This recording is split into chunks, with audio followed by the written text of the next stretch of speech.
Welcome back to Murdoch Fitness. It's been a while since I posted, no thanks to my broken laptop. Thankfully, I've got a new laptop, and in the interim, I was able to come up with a lot of ideas for future content, so stay tuned. In this episode, I want to briefly cover my approach to mobility. In particular, this episode will feature some drills and stretches I use to mobilize for squats. I don't do dedicated mobility sessions often, but I do incorporate the drills you'll see in this video into my training on a need-by-need basis.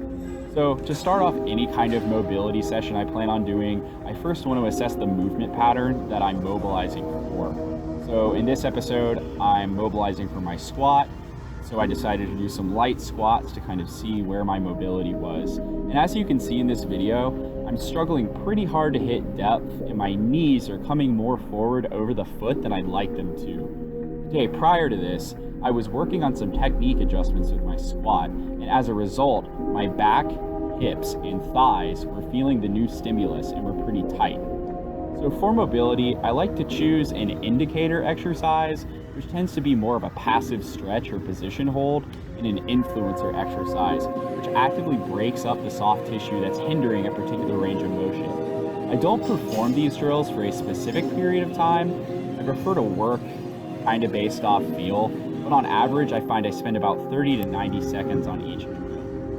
For my back, I decided to do a squat hold with an exaggerated back arch as my indicator exercise, and foam rolled my upper and middle back to help break up the soft tissue around those areas, influencing the stretch once I returned to it. Although my main target of the day was my hips and hip flexors, I wanted to ensure that my back mobility wouldn't interfere with my ability to target those areas.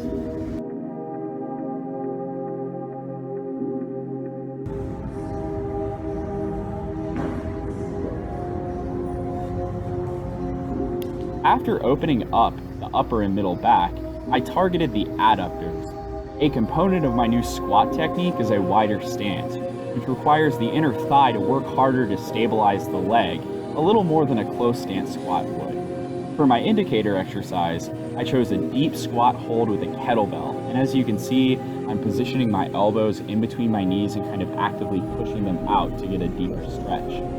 The influencer exercise to complement this movement was a banded Spider-Man lunge. The bands help keep the shin upright, taking some stress off the knee and allowing a more concentrated stretch of the inner thigh.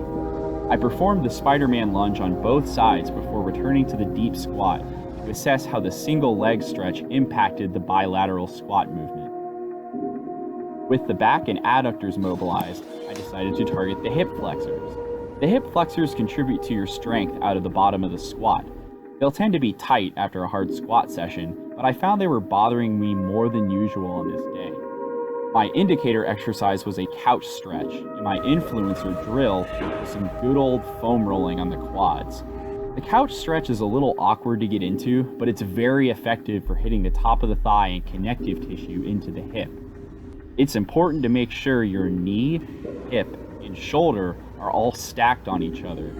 Too far forward and the stretch won't be effective. Too far back and you'll be stretching more quad than hip flexors.